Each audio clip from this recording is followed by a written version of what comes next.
এই সমস্ত এমপি মন্ত্রীরা এই দেশের শ্রেষ্ঠ আলেমদের একটা জুতা বহন করার যোগ্যতা রাখেন। অত সেই সমস্ত আলেম যাদের চেহারা দেখা মানুষ ইবাদত মনে করে, যাদের হাতকে স্পর্শ করতে পারলে নিজেকে ধন্য মনে করে, হাতকে চুম্বন করতে পারলে গর্ববোধ করে, তাদের জন্য চোখের পানি ছাড়ে এই সমস্ত আলেমদেরকে এমন ভাবে ডান্ডা বেড়ি পরিয়ে আদালতে উঠানো হয়েছে মনে হতো এদের চাইতে গুন্ডা সন্ত্রাস আর নাই। বিগত 16 বছরে স্বৈরাচারের আমলে এই দেশে মুসলিম অধ্যুষিত এই দেশে সবচাইতে বেশি নির্যাতিত হয়েছে উলামায়ে কেরাম। আলেমদের কোমরের মধ্যে রশি বেঁধে টেনে টেনে তারা আদালতে দাঁড় করিয়েছে, পায়ের মধ্যে ডান্ডা বেরি পরিয়েছে। কয়েকদিন আগে দেখলাম এক কুখ্যাত নেতা, সে আদালত কর্তৃপক্ষকে বলেছে আমরা 3-4 বারের এমপি ছিলাম, এই জন্য হাতের মধ্যে হ্যান্ডকাপ লাগালে আমাদের প্রেস্টিজ ইস্যু হয়ে দাঁড়ায়, আমাদের ইজ্জত সম্মান নষ্ট হয়। ওই ইজ্জত আলীর নাম নৌ পরিবহন মন্ত্রী, ঠিক কিনা বলেন?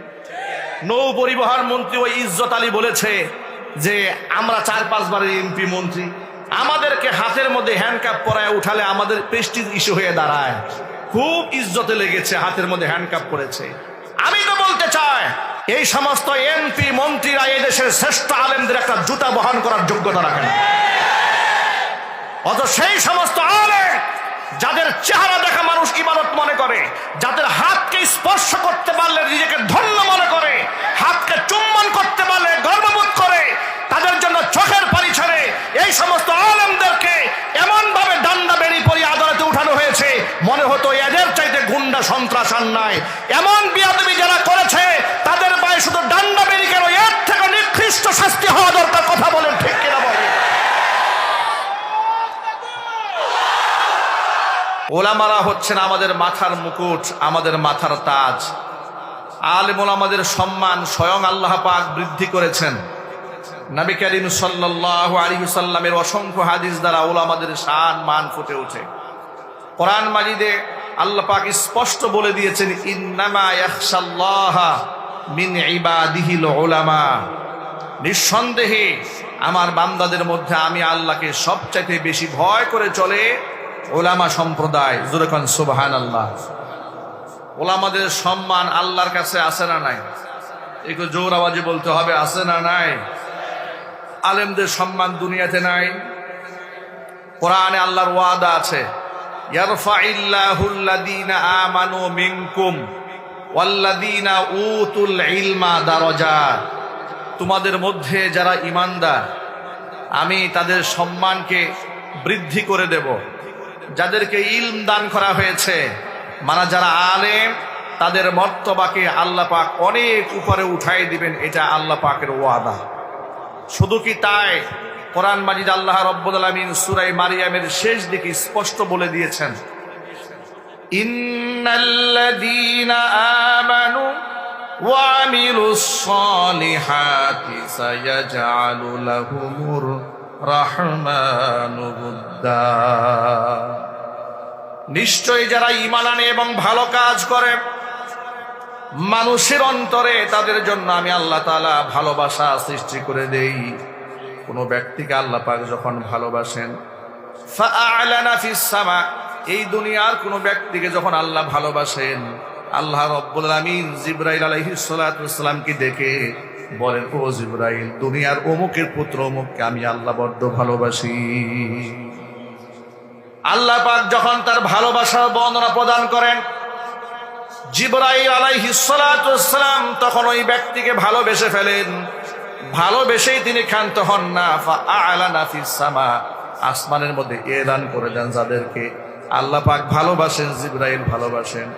জিবরাইল সমস্ত ফেরেশতাদেরকে বলে দেন ও ফেরেশতারা শোনো, আল্লাহ পাক অমুক ব্যক্তিকে ভালোবাসেন, আমি জিবরাইল তাকে ভালোবাসি, তোমরাও তাকে ভালোবাসো। যেই ব্যক্তিকে আল্লাহ ভালোবাসেন, যেই ব্যক্তিকে জিবরাইল ভালোবাসেন, সমস্ত ফেরেশতা কুল যাকে ভালোবাসেন ফায়ুদাউ লাহুল কাবুলু ফিল আরদি, হাদিস শরীফের মধ্যে এসেছে তখন জমিনের মধ্যে আল্লাহ পাক তার একটা মাকবুলিয়াত, একটা গ্রহণযোগ্যতা সৃষ্টি করে দেয়। এই জমিনের মানুষগুলো তখন তাকে ভালোবাসতে থাকে। একটু জোরাও যখন সুবহানাল্লাহ। আলেম ওলামাদের এই শান আল্লাহ পাক দুনিয়াতে দান করেছেন। আলেমদের পকেটে কারি কারি টাকা না থাকতে পারে, আলেমরা শিল্পপতি না হতে পারে, কারণ দুনিয়ার এই চাকচিক্য তো একেবারেই ক্ষণস্থায়ী, চিরস্থায়ী সুখ তো জান্নাতে। ঠিক কিনা বলেন? দুনিয়ার সফলতা মূল সফলতা নয়, দুনিয়ার ক্ষমতাও মূল ক্ষমতা নয়, দুনিয়ার সম্পদ মূল সম্পদ নয়, দুনিয়ার এই বিশাল অর্জন মূল অর্জন নয়। দুনিয়াতে doctor, engineer, lawyer, barrister, professor, বড় আলেম, মুফতি, মুহাদ্দিস, বড় বক্তা হয়ে যাওয়া মূল চাবিকাঠি নয়। আল্লাহর কসম এটা মূল সফলতা নয়। আজকে আমার বয়ান শোনার জন্য হাজার মানুষ জমা হয়ে যায়, আল্লাহর কসম এটা মূল সফলতা নয়। মূল সফলতা কোনটা?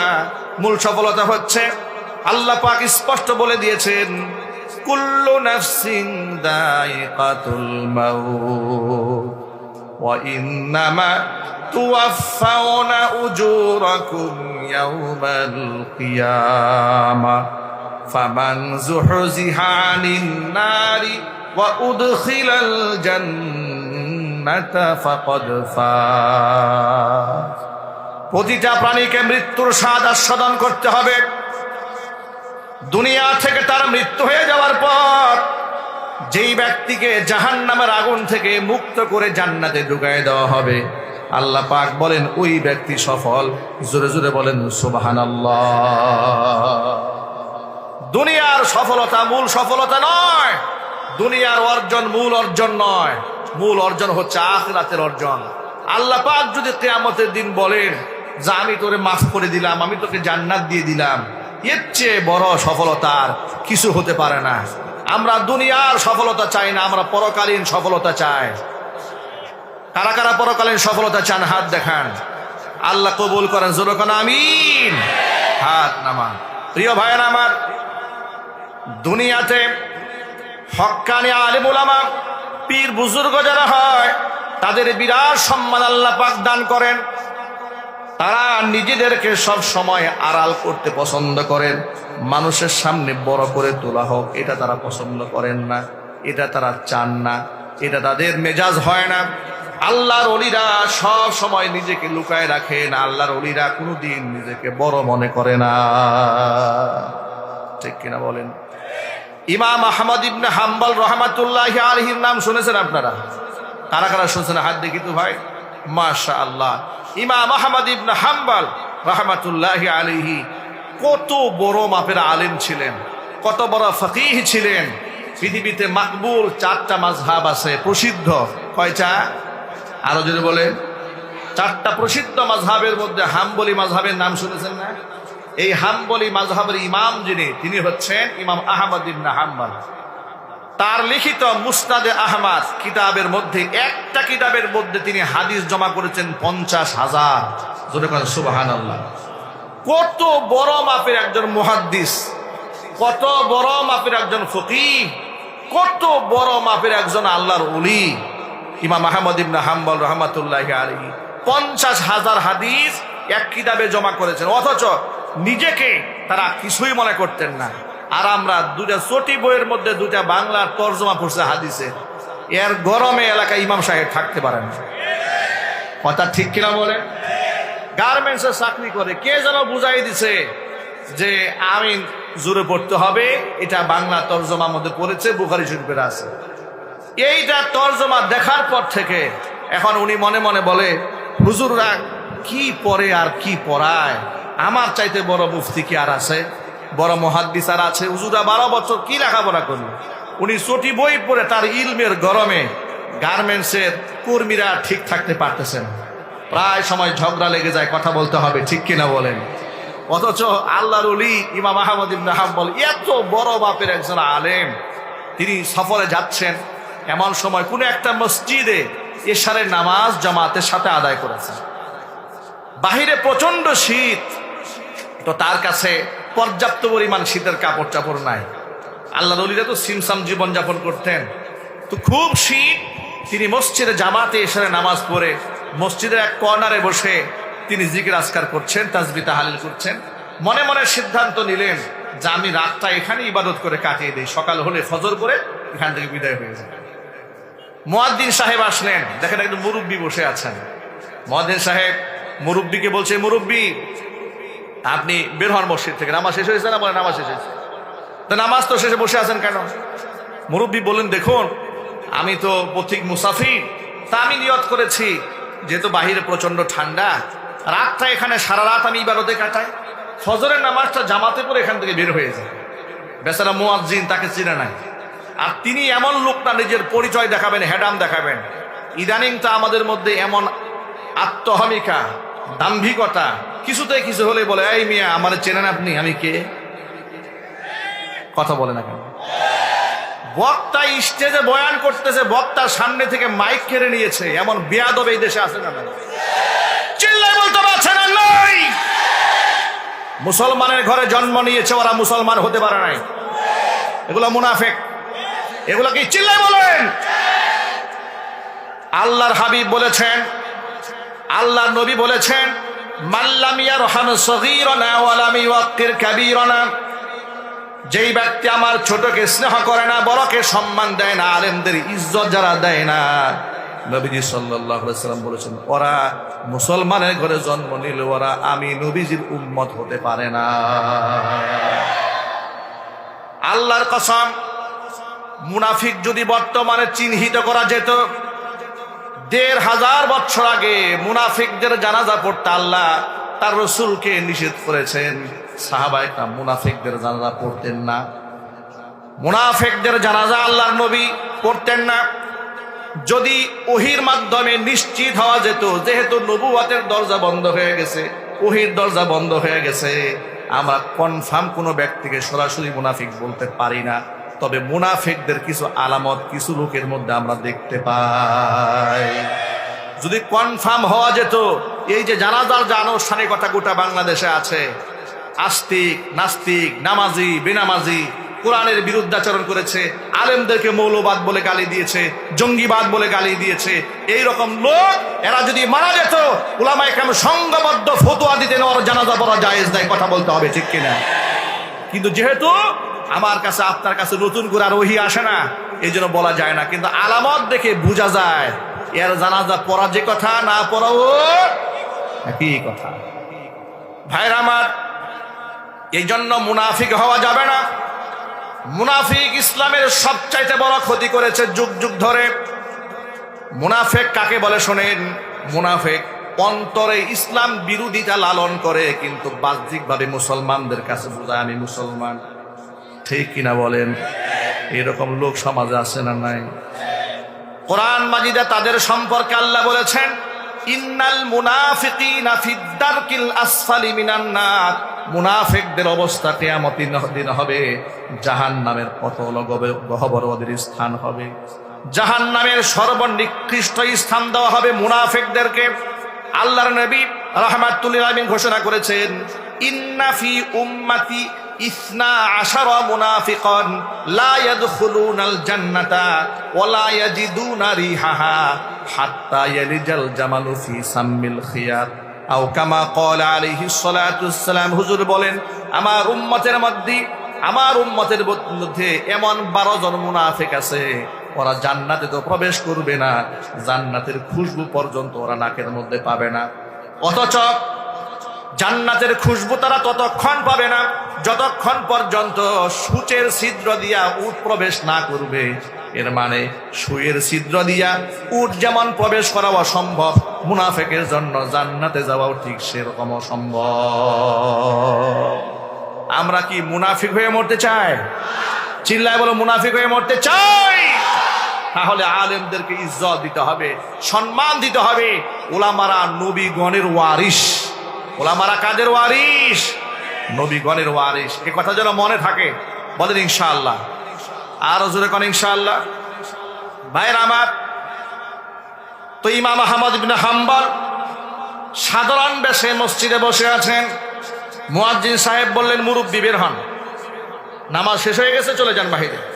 তিনি বললেন, আল্লাহর বান্দা মুয়াজ্জিন সাহেব, আমি তো পথিক মুসাফির, প্রচন্ড শীত, বাহিরে আমার বয়স হয়ে গেছে, মুরব্বী মানুষ আমি, তা আমি এখানে তাহাজ্জুদের রাতটা কাটাই দিই, সকালে ফজর পরে বের হয়ে যাই। মুয়াজ্জিন সাহেব বলল, ওই সমস্ত কথা চলবে না, ওই সমস্ত কথা চলবে না, খালি বের হন মসজিদ থেকে। তখনও তিনি নিজেকে বলেন না, মুয়াজ্জিন সাহেবের কাছে পরিচয় দিয়ে বলেন না, মিয়া আমার চেনো আমি কে, আমি হচ্ছে এই জগতের শ্রেষ্ঠ মুহাদ্দিস ইমাম আহমদ ইবনে হাম্বল। পরিচয় দিলেন। সিভিলে ছিলেন, তাকে সেখান থেকে মসজিদ থেকে বের করে দেওয়া হলো। কিতাবের মধ্যে এসেছে ইমাম আহমদ ইবনে হাম্বল রাহমাতুল্লাহি আলাইহি মসজিদ থেকে বের হয়ে তালাশ করতেছিলেন যে রাতটা কোথায় একটু আরামে কাটাইয়ে দেওয়া যায়। একটুকু হাঁটতে হাঁটতে দেখতে পেলেন বাজারের কোনায় বসে একটা ইয়াং ছেলে রুটির দোকান করছে। রুটির দোকান করছে, এখানে তাওয়ার মধ্যে রুটি দিচ্ছে, রুটি সেকতেছে আর রুটি বিক্রি করতেছে গভীর রাতে। আহমদ ইবনে হাম্বল রাহমাতুল্লাহি আলাইহি ওই ইয়াং দোকানদারের পাশে গিয়া বসলেন। পাশে গিয়া বলছেন, ও দোকানদার, তোমার তাওয়ার মধ্যে রুটি সেকতেছো, আমি যদি পাশে বসে একটু কাছ থেকে তাপ গ্রহণ করি, তোমার কোনো আপত্তি আছে? দোকানদার বলল, মুরব্বী বলেন কি, এটা কোনো বিষয় নাকি? আপনি যদি এখানে বসে একটু তাপ গ্রহণ করেন তো আমার সুবিধা হলো, আমি একটা সঙ্গী পেয়ে গেলাম, কোনো অসুবিধা না, আপনি বসুন। ইমাম আহমদ বিন হাম্বল রাহমাতুল্লাহি আলাইহি তাওয়ার পাশে বসলে বললেন, সেখান থেকে তাপ গ্রহণ করতেছিলেন। আর দোকানদারের কি দোকানদারি করে, কেমনে করে পর্যবেক্ষণ করতেছিলেন। তিনি দেখতে পেলেন এই ইয়াং দোকানদার তাওয়ার মধ্যে যখন রুটি দেয় তখন বলে আস্তাগফিরুল্লাহ, আবার তাওয়া থেকে রুটি যখন উপরে উঠায় বলে আস্তাগফিরুল্লাহ, কাস্টমারের হাতে রুটি যখন দেয় বলে আস্তাগফিরুল্লাহ, টাকা যখন গ্রহণ করে বলে আস্তাগফিরুল্লাহ। জবানের মধ্যে কথায় কথায় তিনি ইস্তিগফার পাঠ করছেন। ইয়াং ছেলে এই দোকানদারের আচরণ দেখি ইমাম আহমদ ইবনে হাম্বল বড় অবাক হয়ে গেলেন। আল্লাহর বান্দা, জবানে কথায় কথায় ইস্তিগফার কেন পাঠ করা? ইয়াং ছেলেটি বলছে, ও পথিক মুসাফির, তুমি তো জানো না ইস্তিগফারের আমল করতে করতে আল্লাহ পাক আমার মর্যাদা কোথায় উঠিয়ে দিয়েছেন। এই জবান থেকে যে দুয়াই করি না কেন, দোয়া করতে দেরি হয়, আল্লাহর কাছে কবুল হতে দেরি হয় না। আল্লাহ তাআলা আমাকে মুস্তাজাবুদ দাওয়া বানিয়ে দিয়েছেন। এই জন্য আমার সকল ভাইদের প্রতি উদাত্ত আহ্বান, জবানে বেশি বেশি ইস্তিগফার জারি রাখবেন। আস্তাগফিরুল্লাহ আস্তাগফিরুল্লাহ, লা হাওলা ওয়ালা কুওয়াতা ইল্লা বিল্লাহ সব সময় পড়বেন। আল্লাহর হাবিবের গায়ে কোনো গুনাহ ছিল না, অথচ আল্লাহর নবী সাল্লাল্লাহু আলাইহি ওয়াসাল্লাম দিনে ৭০ বারের ঊর্ধ্বে তিনি ইস্তিগফার পাঠ করতেন। জোরে বলেন সুবহানাল্লাহ। ইয়াং এই দোকানদারের কথা শুনে ইমাম আহমদ ইবনে হাম্বল বড় হতবাক হয়ে গেলেন। যাহারে কি ফেতনার জামানা, যেখানে দোকানদাররা মিথ্যা কথা বলে, ২ নাম্বার জিনিসকে ১ নাম্বার জিনিসের কথা বলে বিক্রি করে, ওজনে কম দেয়, খাদ্যে ভেজাল দেয়। রমজান আসলে তো বর্তমানে আমাদের বাংলাদেশের ব্যবসায়ীদের অবস্থা দেখলে মনে হয় এগুলা সব নরেন্দ্র মোদীর নাতিপুতি। কথা ঠিক কিনা বলেন? আচরণ দেখে মনে হয় না মুসলমান। কৃত্রিম ক্রাইসিস তৈরি করে, খাদ্যদ্রব্য গুদামজাত করে কৃত্রিম ক্রাইসিস তৈরি করে বুটের দাম বাড়িয়ে দেয়, তেলের দাম বাড়িয়ে দেয়, পেঁয়াজের দাম বাড়িয়ে দেয়, খেজুরের দাম বাড়িয়ে দেয়। কথা বলতে হবে ঠিক কিনা? গোটা দুনিয়ার অন্যান্য মুসলিম দেশে, দুবাইয়ে, কাতারে, সৌদি আরবে, যারা এমনকি অমুসলিম দেশ জার্মানি পর্যন্ত রমজান মাসে দেখেছি যে তারা সেখানে দ্রব্যমূল্য মুসলিমদের জন্য কমিয়ে দিয়েছে। একমাত্র আশ্চর্য দেশ মুসলমানদের দেশ বাংলাদেশ, যে দেশে রমজান মাসে দ্রব্যমূল্য বাড়িয়ে দেওয়া হয়। আমি সকল ভাইদেরকে বলছি, এই ক্ষেত্রে আমাদেরও দোষ আছে। সেই দোষটা কি জানেন? রমজান এসেছিল ত্যাগের জন্য, আমরা ত্যাগের মাস না বানিয়ে ভোগের মাস বানিয়েছি। এই খানা খাই না, জন্মের খানা রমজান মাসে খায়, ঠিক কিনা বলেন? 14 আইটেম নিয়ে বসছি ইফতারে। আরে ভাই, এত ইফতার আইটেম দরকারটা কি? আপনি তো খেজুরকে ফরজ বানিয়ে ফেলেছেন, ওয়াজিব মনে হয় বানিয়ে ফেলেছেন। বুট না খাইলে তো আপনার সংসার চলবে না, এমন একটা অবস্থা। মুড়ি ভাজি না খাইলে মনে হয় তো রোজাই হয় নাই। এই যে আপনার যে চাহিদাটা, এর তো দোকানদার বুঝে ফেলেছে। দোকানদার তো বুঝে এরা রোজা না খাইলে কি হবে, ইফতার বাদ দিবে না। কথা বলে না কেন? রোজা না করলে কি হবে, ইফতার বাদ দিবে না। পুরান ঢাকায় এক ভদ্রলোক নাকি বলতেছে যে, তুমি বসছো কেন, তুমি তো রোজা রাখো নাই। তাই মিয়া সাহেব, রোজা রাখি নাই তো কবিরা গুনাহ একটা করছি, এখন ইফতার না খাই রাখি কাফের হবো নাকি এখন আমি? উনি ইফতার খেয়ে ফেলবে। দেখবেন বেরোজাদারের ইফতারের জ্বালায় রোজাদার ইফতার খাবার সুযোগ পায় না। প্রিয় ভাইরা, এই জন্য সকল ভাইদেরকে বলছি, দেখুন নবী করিম সাল্লাল্লাহু আলাইহি ওয়াসাল্লাম বলেছেন, ইউহশারুত তুজ্জারু ইয়াউমাল কিয়ামাতি ফুজ্জারান, ব্যবসায়ীদেরকে কিয়ামতের দিন পাপিষ্ঠদের কাতারে দাঁড় করে দেওয়া হবে। চিৎকার দেখো নাউজুবিল্লাহ। ইল্লা মানিত্তাকা ওয়া সাদাকা, তবে যারা তাকওয়া অবলম্বন করেছে, সততা অবলম্বন করেছে, আমানতদারিতা রক্ষা করেছে, তাদের আবার বিরাট সম্মান।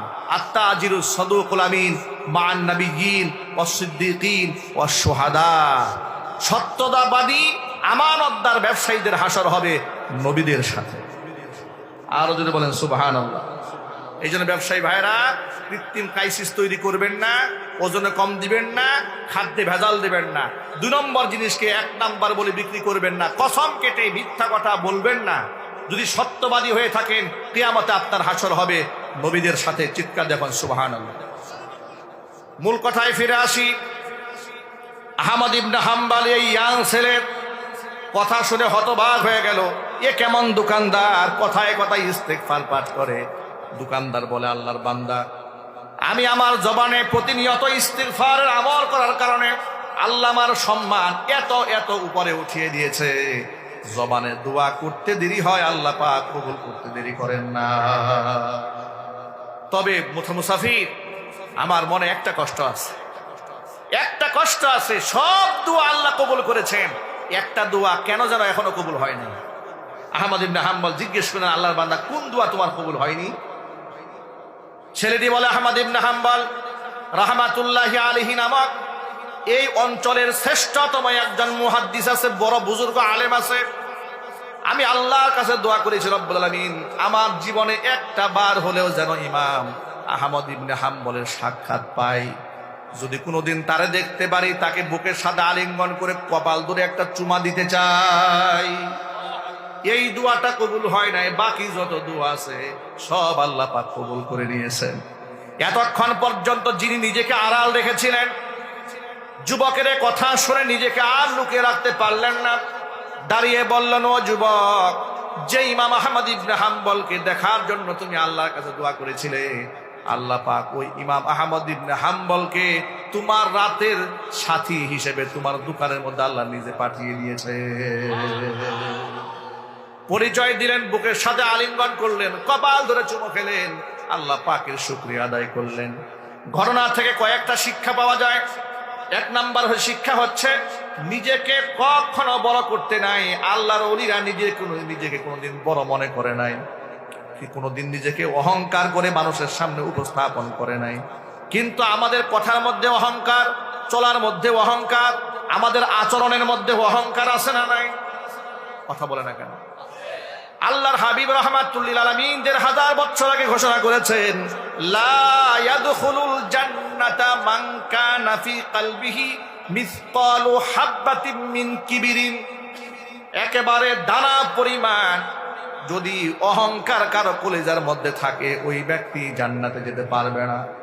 এই কথা সাহাবীরা শোনার পরে জিজ্ঞেস করলেন, ও আল্লাহর নবী, কিছু মানুষ তো এমন আছে সুন্দর টুপি পরে, সুন্দর জুতা পরে, সুন্দর জামা পরে, এটা কি অহংকারের অংশ কিনা?